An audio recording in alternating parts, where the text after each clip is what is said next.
Welcome to एड्यूरेव। कभी सोचा है कि क्या कोई फिल्म सिर्फ मनोरंजन से बढ़कर सेलुलॉइड यानी फिल्म की रील पर लिखी एक कविता बन सकती है? आज हम एक ऐसी ही कहानी सुनेंगे, तीसरी कसम के शिल्पकार शैलेंद्र की। ये फिल्म नहीं, सेल्यूलॉइड पर लिखी कविता थी।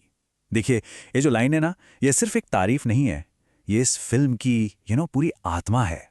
पर सवाल यह है कि आखिर कोई फिल्म मेकर अपनी आर्ट को इस लेवल तक कैसे ले जा सकता है कि वो एक फिल्म ना रहकर एक कविता बन जाए? इसका जवाब हमें मिलेगा गीतकार शैलेंद्र के इस इनक्रेडिबल सफर में। तो कहानी की शुरुआत होती है एक बहुत ही मशहूर गीतकार यानी लिरिसिस्ट शैलेंद्र से। अपने गानों से तो सबका दिल जीत ही चुके थे, लेकिन फिर उन्होंने एक बोल्ड फैसला लिया, फणीश्वरनाथ रेणु की कहानी मारे गए गुलफाम पर अपनी पहली और आखिरी फिल्म बनाने का। तो बात यह है कि शैलेंद्र के लिए यह फिल्म पैसों या फेम के बारे में थी ही नहीं। वो काम कर रहे थे आत्मसंतुष्टि के लिए, एक ऐसी पर्सनल और आर्टिस्टिक सेटिस्फैक्शन की तलाश जो कमर्शियल फिल्म इंडस्ट्री में सच कहूं तो मिलना बहुत मुश्किल था। अच्छा, अब अपने इस सपने को हकीकत में बदलने के लिए शैलेंद्र पहुंचे अपने सबसे करीबी दोस्त और उस दौर के सुपरस्टार राज कपूर के पास। और यहां दोस्ती की एक ऐसी कहानी बनती है जिसे आज भी याद किया जाता है।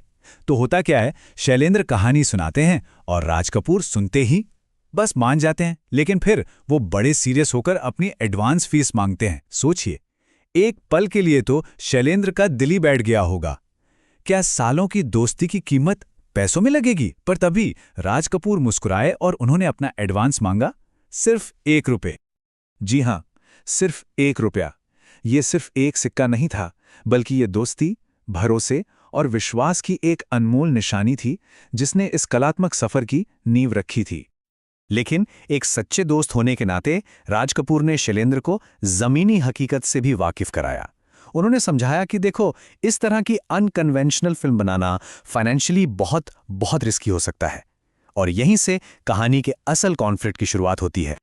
और बस यहीं से शुरू होती है आर्ट और कॉमर्स की वो जंग जो शायद हर कलाकार को लड़नी पड़ती है।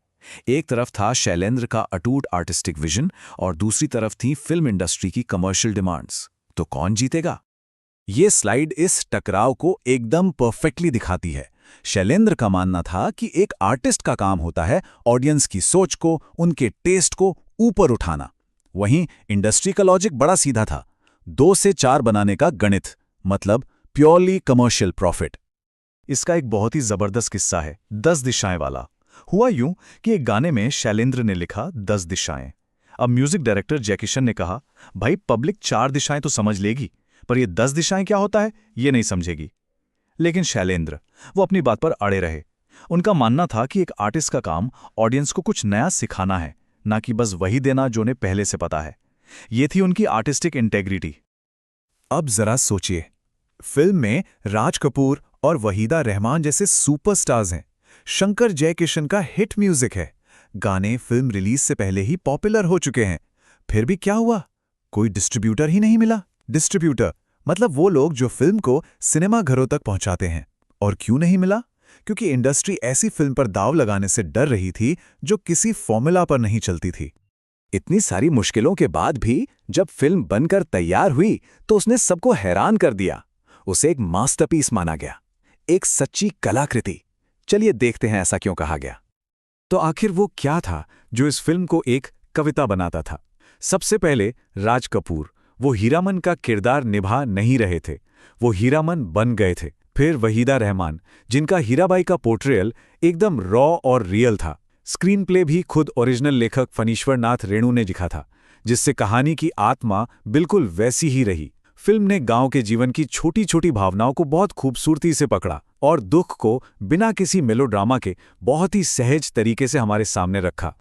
लेकिन हर खूबसूरत कहानी में एक दुखद मोड़ तो आता ही है। फिल्म को क्रिटिक्स से तो बेशुमार तारीफें मिलीं, पर बॉक्स ऑफिस पर दर्शक नहीं आए। मतलब कला तो जीत गई, पर कॉमर्स हार गया। जरा ये टाइमलाइन देखिए, ये विरोधाभास कितना बड़ा था। 1966 में फिल्म रिलीज हुई और कमर्शियल डिजास्टर बन गई, लेकिन दूसरी तरफ इसे प्रेसिडेंट्स गोल्ड मेडल मिला। बंगाल फिल्म जर्नलिस्ट एसोसिएशन ने इसे बेस्ट फिल्म का अवार्ड दिया और यहां तक कि मॉस्को फिल्म फेस्टिवल में भी इसे सम्मानित किया गया। एक ही फिल्म और दो बिल्कुल अलग अलग दुनिया।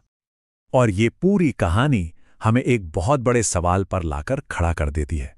क्या एक सच्ची कला की पहचान उसके बॉक्स ऑफिस नंबर से होती है? शैलेंद्र की ये कहानी हमें इसी सवाल पर सोचने के लिए मजबूर करती है। तो इस पूरी कहानी से हमने सीखा क्या? चलिए फटाफट इस चैप्टर की लर्निंग्स पर एक नजर डालते हैं। तो संक्षेप में कहें तो शैलेंद्र ने तीसरी कसम मुनाफे के लिए नहीं बल्कि आत्मसंतुष्टि के लिए बनाई थी।